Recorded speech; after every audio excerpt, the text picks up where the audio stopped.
घोषणा की गई थी, उस समय इन्हीं भावों को ध्यान में रखा गया था कि आरक्षण की सुविधा बाबा साहब ने दिलवाई, लेकिन आरक्षण रहते हुए भी हमारे लोग अधिकांशतः वंचित हैं। और इस वंचितता की स्थिति को देखते हुए प्रत्येक जाति का अनुमान किया गया, ब्राह्मण से लेकर के सबसे नीचे स्तर के समाज का रखा गया। लेकिन इसकी सिद्धांत और थ्योरी को समझने के लिए सबसे प्रथम वाल्मीकि समाज आगे आया और उसके अंदर हमारे सचिन सरवटे ने इसकी कमांड संभाली।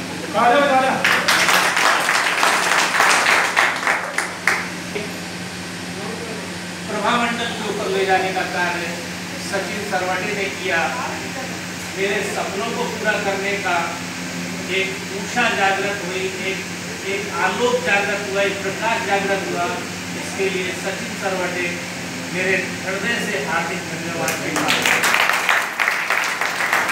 आज युवा वर्ग के अंदर वाल्मीकि समाज के अंदर, चाहे वो गुजरात का रहने वाला है, चाहे वो महाराष्ट्र का रहने वाला है, चाहे वो मध्य प्रदेश का या छत्तीसगढ़ का रहने वाला है, यूपी का रहने वाला है, हरियाणा का रहने वाला है, उसके अंदर एक आकर्षण पैदा करने का काम भाई सचिन सरवटे ने किया है। उसके लिए सचिन सरवटे हृदय से, मन से, हम सबके माध्यम से धन्यवाद के पात्र हैं। साथियों, आज 15 अगस्त है। 11 अगस्त पर दोपहर के 3 बजे एक इंटरव्यू का कार्यक्रम आयोजित हो रहा था। रमेश कुमार जी का नाम आप लोगों ने सुना हो। रमेश कुमार जी ने 3 गटर कर्मचारियों को इंटरव्यू के लिए आमंत्रित किया। उसमें से एक गटर कर्मचारी ऐसा था जिसने 11 बजे गटर साफ करी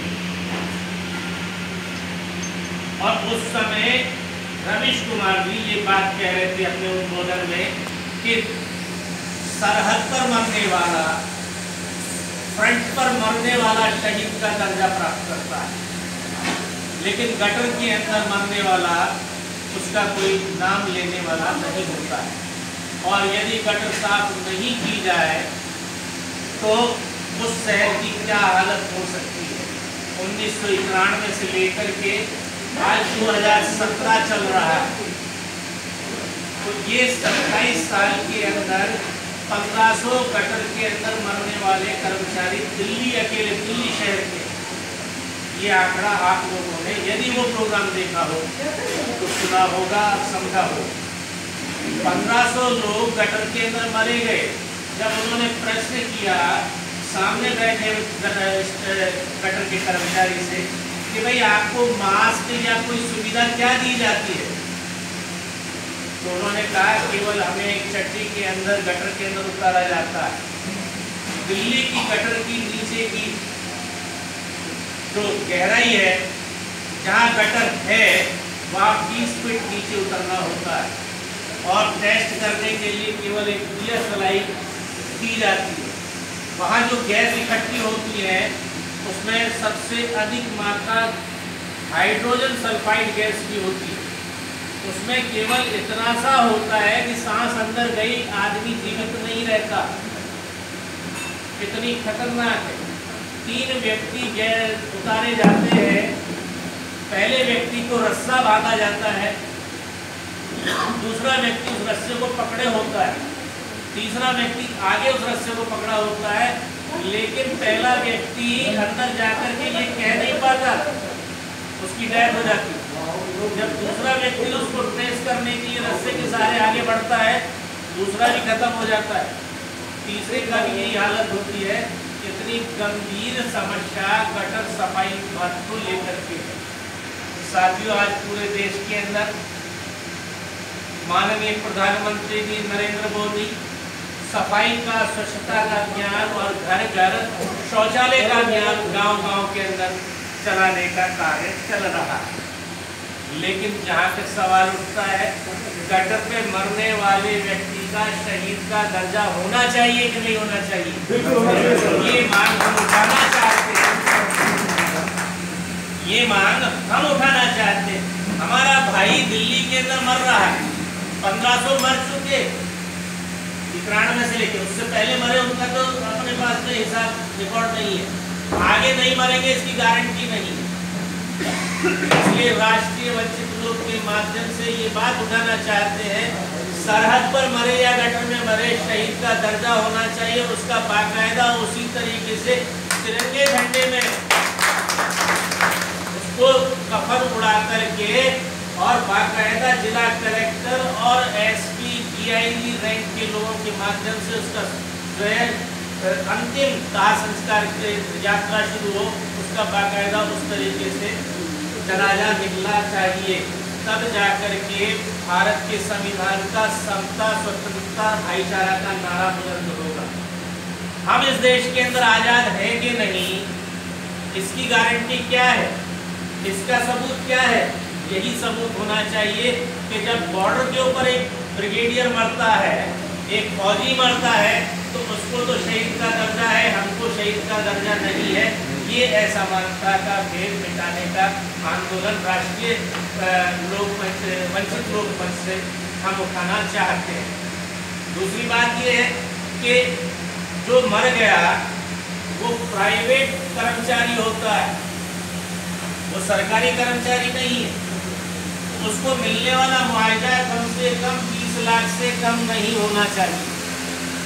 20 लाख यदि उसको मिलते हैं, उसके परिजनों को, जिसने इतना बड़ा हादसा झेला है, जब कुमाऊं कूप था, जो बुढ़ापे की लकड़ी का सहारा था माता पिता का, जो नन्हे मुन्ने बच्चों के भविष्य को संवारने का काम करने वाला था, वो उस घर से ऐसी स्थिति में चला गया जहाँ वेतन कितना मिल रहा है, 300 रुपया। रवीश कुमार ने जो बताया, वहाँ जो चर्चा में आया, यहाँ का नहीं कह रहा हूँ मैं, दिल्ली का रेट बता रहा हूँ, दिल्ली के कर्मचारियों से जो इंटरव्यू हुआ उसका बता रहा हूँ। तो 300 रुपये से एक गटर साफ करने का यदि मिलता है, तो क्या उससे निकलने वाला है, उसके बच्चों का परवरिश कैसे होने वाला है, ये सोचने समझने की बात हमें समझनी है। दिल्ली का खर्चा, दिल्ली का स्टैंडर्ड, दिल्ली की फीस की रेट, दिल्ली की हर चीज़ की रेट कितनी हाई है, उसमें 300 रुपया कोई मायने नहीं रखता है। ये बात हमको समझनी है। ये बातें समझने के स्थान पर हम देख रहे हैं कि क्या आज 15 अगस्त को जब मैं आ रहा था, तो वहीं उदय मंदिर के ऊपर एक महिला झाड़ू से सफाई करने का काम कर रही है।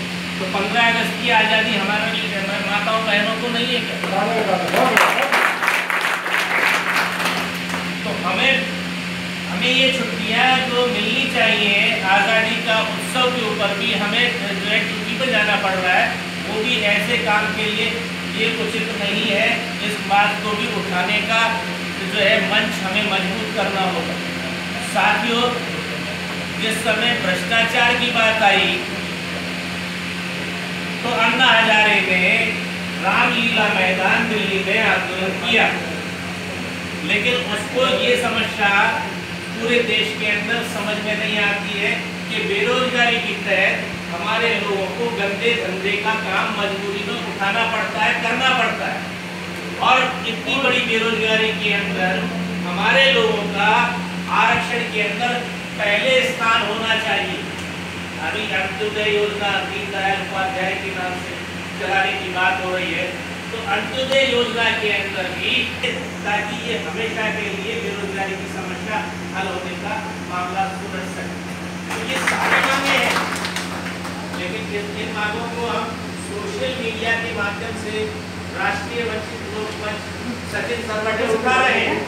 हमारे लोग बीएड पास लोगों को भी जो है नौकरी नहीं मिली, इस मुद्दे को भी सचिन जी ने उठाया था। अशोक गहलोत और वसुंधरा दोनों के मंत्रिमंडल के सामने ही रखा गया था, लेकिन उसमें कोई हल निकल नहीं पाया। तो हमें कितना काम करना है, ये आशीर्वाद आप मुझे देना है।